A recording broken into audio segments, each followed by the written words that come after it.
সম্মানিত ডিজিটাল দুনিয়ার ভাই ও বোনেরা, আসসালামু আলাইকুম। কেমন আছেন সবাই? আজকে আমরা এমন দুটি জিনিস নিয়ে কথা বলবো যা আমাদের দেশের ইতিহাসে বিস্ময় হয়ে থাকবে। একটা হলো রূপপুরের পারমাণবিক বিদ্যুৎ, আর অন্যটা হলো আমাদের লন্ডনী প্রধানমন্ত্রী তারেক রহমানের কোর্দার বুদ্ধি। এই দুই মহান জিনিস দেখে আপনি হাসবেন না কাঁদবেন নাকি মাথায় হাত দিয়ে বসে থাকবেন, তা আজকের ভিডিও শেষে আপনি নিজেই ঠিক করবেন। রূপপুরের আলো আর তারেকের ব্রেন দেখে হাসবেন না কাঁদবেন? বিদ্যুৎ আছে, তারে নাই; বুদ্ধি আছে, মাথা নাই। রূপপুরে পারমাণবিক বিদ্যুৎ আর হাওয়া ভবনের ডিজিটাল বুদ্ধির এক চরম কমেডি বিশ্লেষণ। শেষ পর্যন্ত দেখুন, হাসতে হাসতে চোখে জল চলে আসবে নিশ্চয়। বক্তব্যের মূল বিষয় ও বিতর্ক। তারেক রহমান সাহেব দাবি করেছেন 4 গুণ বেশি ঋণ নিয়ে প্রকল্পটি করা হয়েছে, কিন্তু আওয়ামী লীগের চ্যালেঞ্জ। বাংলাদেশ আওয়ামী লীগ এবং তাদের সমমনা কর্মীরা এই দাবিকে অপপ্রচার আখ্যা দিয়ে তারেক রহমানকে 4 ভাগের 1 ভাগ মূল্য দিয়ে এমন একটি বিদ্যুৎ কেন্দ্র তৈরি করে দেখানোর চ্যালেঞ্জ ছুড়ে দিয়েছেন। আন্তর্জাতিক ব্যয়ের তুলনা। বিভিন্ন সংবাদ মাধ্যমের বরাত দিয়ে আওয়ামী লীগের অনুসারীরা দাবি করেছেন যে রূপপুরের পারমাণবিক বিদ্যুৎ কেন্দ্রের নির্মাণ খরচ বিশ্ববাজারের অন্যান্য সমমানের প্রকল্পের তুলনায় প্রতিযোগিতামূলক, কোনো অতিরিক্ত অর্থ ব্যয় হয়নি। তারা তারেক রহমানকে চ্যালেঞ্জ করেছেন, যদি তারেক রহমান দেখাতে পারেন অতিরিক্ত অর্থ ব্যয় হয়েছে, তাহলে তারা এটা মেনে নেবেন। তারেক রহমানের সাহেবের বক্তব্য নিয়ে সামাজিক যোগাযোগ মাধ্যমে হাসি ও ব্যঙ্গ বিদ্রুপের কারণগুলো আমি আপনাদের সামনে তুলে ধরছি। তথ্য প্রমাণের অভাব। সমালোচকরা ব্যঙ্গ করে বলছেন যে কিভাবে এই 4 গুণ বেশি খরচের হিসাব এলো তার কোনো সুনির্দিষ্ট গাণিতিক বা টেকনিক্যাল ব্যাখ্যা তারেক রহমান তার বক্তব্যে দেননি। অনভিজ্ঞতার সমালোচনা করে নেটিজেনদের একাংশের মন্তব্য হচ্ছে, এই মেগা প্রকল্প বা পারমাণবিক প্রযুক্তির মতো জটিল বিষয়ে সঠিক ধারণা না রেখেই তারেক রহমান সস্তা রাজনৈতিক প্রচারণার অংশ হিসেবে তিনি বক্তব্য দিয়েই চলেছেন। অতীতে তিনি অনেক বক্তব্য দিয়েছেন প্রাথমিক বিশ্ববিদ্যালয় মৌলানা ভাসানীকে নিয়ে, ধানের শীষকে নিয়ে। সেটাও নেটিজেনদের কাছে একটি সমালোচনার জন্ম দিয়েছে। আওয়ামী লীগের নেতাকর্মীরা পাল্টা দুর্নীতি স্মরণ করিয়ে তারেক রহমানের সমালোচনা করে বলছেন, তারেক রহমানের এই বক্তব্যের নিচে অতীতের বিভিন্ন রাজনৈতিক প্রসঙ্গ এবং হাওয়া ভবনের দুর্নীতির বিষয়গুলো টেনে এনে ট্রোল বা ব্যঙ্গাত্মক মন্তব্য করে তারা করেছেন। ভুয়া তথ্যের প্রচার। সম্প্রতি ইন্টারনেটে রূপপুর বিদ্যুৎ কেন্দ্র নিয়ে ইকবাল হাসান মাহমুদ টুকুর নামে একটি ভুয়া মন্তব্য প্রচারিত হয়। মন্তব্যটি ছিল এইরকম: মাত্র 2 মাসে বিদ্যুৎ কেন্দ্র বানিয়ে নজির গড়েছেন তারেক রহমান। ছড়িয়ে পড়লে তা নিয়ে নেটিজেনদের মাঝে ব্যাপক হাস্যরসের সৃষ্টি হয়, যা পরপরই ফ্যাক্ট চেকের মাধ্যমে প্রমাণিত হয় যে ফটোকারটি আসলেই ছিল ভুয়া। তারেক রহমান সাহেব তার বক্তব্যে পূর্ববর্তী সরকারের আমলের রূপপুর প্রকল্পের আলোচিত বালিশকাণ্ড ও বিভিন্ন প্রাতিষ্ঠানিক দুর্নীতির বিবরণ তুলে ধরেন। বর্তমানে প্রশাসনের কাছে এই সংক্রান্ত 38টি দুর্নীতির রিপোর্ট জমা হয়েছে বলে তিনি সাংবাদিকদের জানিয়েছেন। তবে নেটিজেন ও ব্যঙ্গকারীরা এই রাজনৈতিক কাদা চূড়াচুড়িকে কেবলই এক দল কর্তৃক অন্য দলের মেগা প্রকল্পকে খাটো করার চেষ্টা হিসাবে দেখছেন। একদল আরেক দলকে দুয়া তুলসী পাতা হিসাবে মনে করছেন।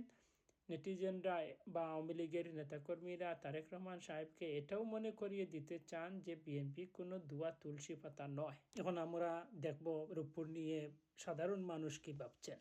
সাধারণ মানুষের অনেকের কথা হচ্ছে, হাজার হাজার টাকা খরচ করে আমরা পারমাণবিক বিদ্যুতের রাজপ্রাসাদ বানিয়ে ফেললাম। সবাই ভাবলো এবার বুঝি লোড শুডিংয়ের গুদামে তালা পড়বে, কিন্তু ট্র্যাজেডিটা দেখছি ভিন্ন। বিদ্যুৎ তৈরি হতে যাচ্ছে, কিন্তু সেই বিদ্যুৎ যে তার দিয়ে আপনার ঘরে ফ্যান পর্যন্ত আসবে, সেই সঞ্চালন লাইনই এখন পর্যন্ত কোনো সরকারই ঠিক করতে পারেনি। আওয়ামী লীগও ঠিক করতে পারেনি, বিএনপিও ঠিক করতে পারেনি, তারেক রহমানও ঠিক করতে পারেননি। এখন বিদ্যুৎ কবে রেডি হবে আর মানুষের ফ্যান কখন চলবে সেটাই হচ্ছে দেখার বিষয়। এটা কেমন জানেন, বিয়ে বাড়ির দাওয়াত রেডি, বিরিয়ানির সুবাসে এলাকা বাসছে, কিন্তু বর এখনো লন্ডভন্ড, বাসর ঘরের ঠিকানা নাই, কেউ জানে না, বিদ্যুৎ আছে কিন্তু নেওয়ার তার নাই, একেই বলে কাজীর গরু কিতাবে আছে গোয়ালে নাই। নাম্বার 2 হচ্ছে তারেক রহমানের বুদ্ধি, রিমোট কন্ট্রোল পলিটিক্স। এবার আসি আমাদের লন্ডনে ভাইজান, লন্ডনের প্রধানমন্ত্রী তারেক রহমান সাহেবের বুদ্ধির প্রশংসা নিয়ে। ওনার বুদ্ধি খাঁটি সরিষার তেলের মতো, মাথায় দিলে জিম করে, কিন্তু কাজের কাজ কতটুকু হয় তা গবেষণার বিষয়। উনি 1000 মাইল দূর থেকে রিমোট কন্ট্রোলের মাধ্যমে বাংলাদেশে এসে প্রধানমন্ত্রী হয়েছেন।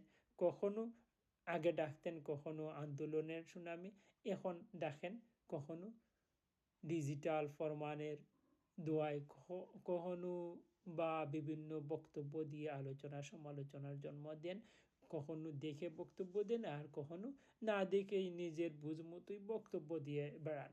শেষ পর্যন্ত তার বক্তব্যগুলো চায়ের কাপেও জট উঠে না। উনার বুদ্ধির ছুটে দলের কর্মীরা মাঠ থেকে বিগত সরকারের সময় পালিয়ে দানে জঙ্গলে বেড়াতো। তিনি সবসময় বলতেন ধৈর্য ধরুন, আলু আসবেই, আলু আসবেই। বাইরে রূপপুরের গ্রিড লাইনের মতো উনার বুদ্ধির লাইনও কোথায় যেন ডিসকানেক্টেড হয়ে আসে, এটা একমাত্র খোদা তাআলাই জানেন। এখন প্রশ্ন হলো, সাধারণ জনগণ হিসাবে আমরা কি করব? হাসবো নাকি কাঁদবো? রূপপুরের বিল দেখে আমাদের জনগণের পকেট ফাঁকা, তাই দেখে কান্না আসে। আবার তার দিয়ে বিদ্যুৎ না এসে এখন হাওয়া দিয়ে বিদ্যুৎ আনার গল্প শুনি, তখন হাসি থামানো তো যায় না। এদিকে বিদ্যুতের গ্রিড নাই, অন্যদিকে বুদ্ধির ঠিক ঠিকানা নাই, মাঝখানে থেকে জনগণ গরমে অতিষ্ঠ হয়ে ডিম সিদ্ধ হয়ে যাচ্ছে। পরিশেষে শুধু দর্শক, আমরা এটাই বলতে পারি, বেশি চিন্তা করে কোনো লাভ নাই। রূপপুরের আলো যখন আসবে তখন দেখা যাবে, আর তারেক রহমানের বুদ্ধি যখন দেশের কাজে লাগবে তখন বোঝা যাবে। আপাতত লোডশেডিংয়ে হাত পাখা ঘুরান আর সুস্থ থাকুন। ভিডিওটি আপনাদের ভালো লাগলে লাইক দিবেন, আর এই বিদ্যুৎ ও বুদ্ধির মহাকাব্য নিয়ে আপনার মূল্যবান মন্তব্য মইরা গেলেন ৭৬ সালে, ইতিহাস বলে, বই বলে, গুগল রে যাইলে, তোমার বাবায় গঠন করলেন বিএনপি ৭৮ সালে।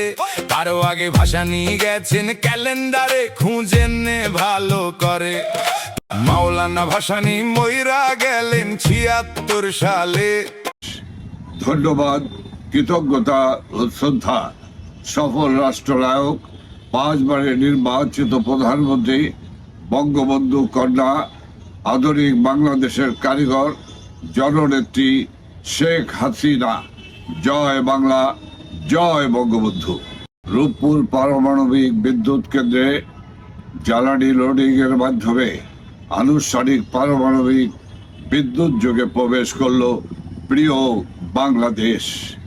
ধন্যবাদ, কৃতজ্ঞতা ও শ্রদ্ধা সফল রাষ্ট্রনায়ক, 5 বারের নির্বাচিত প্রধানমন্ত্রী, বঙ্গবন্ধু কন্যা, আধুনিক বাংলাদেশের কারিগর, জননেত্রী শেখ হাসিনা। জয় বাংলা।